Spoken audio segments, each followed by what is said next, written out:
May nilaga tayo ditong patata. Yung itim-itim na yan, black pepper yan. Kasi nilaga ko siya with salt and black pepper na. Smash na natin. Actually, yung gamit ko, hindi yan smasher ng potato. Pasta, ano yan, pasta spoon. Kaso wala akong smasher. Ginamit ko na din siya.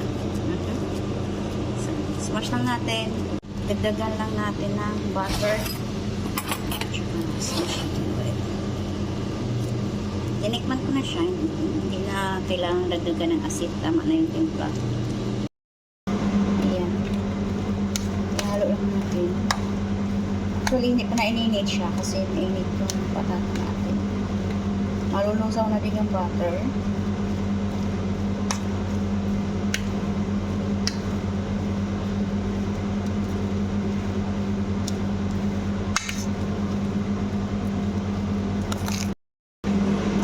Siya.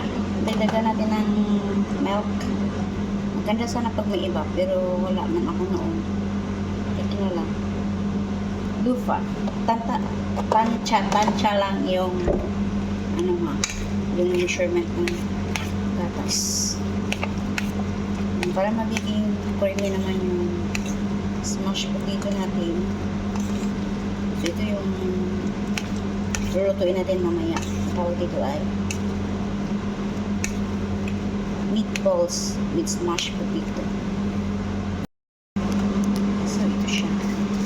Nalagay na natin dito.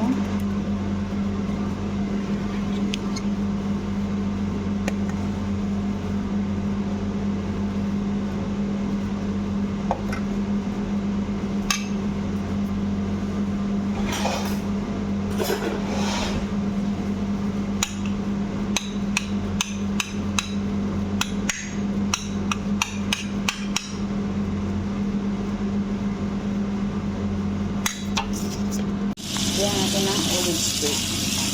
Yung olive oil. Pituloy natin yung pukta dito. Meatball.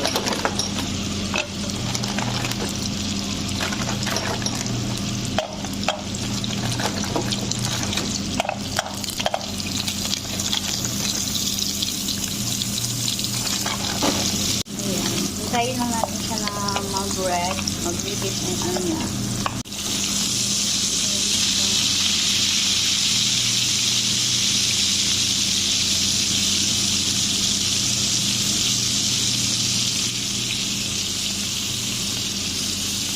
Dagdagan natin yung sibuyas natin.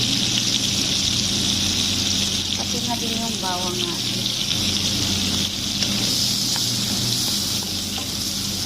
Ayan. Ayan na siya. Idagdag natin yung mushroom. So, ayan na siya. Ganun na yung meat natin. Ayan, dinagdag ko na yung rosemary. Tapos nilagyan ko din siya ng kalahating nor cubes. Tapos, lagyan natin ng soy sauce. Tansya-tansya lang yung soy sauce, guys. Dagdagan natin ng oyster sauce. Tansya-tansya lang din. Yan. Titikman nyo din, of course. Katapos nakulangan tayo, dagdagan nyo na lang.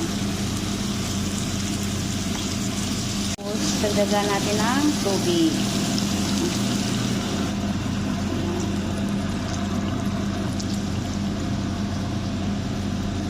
Tapos, dagdagan natin ng 2 kutsarang sour cream. 2 kutsara po yan. Tapos, i-mix lang natin hanggang mag-sticky yung ano niya at mag-crema. So, ito na yung product natin. Busan natin dito.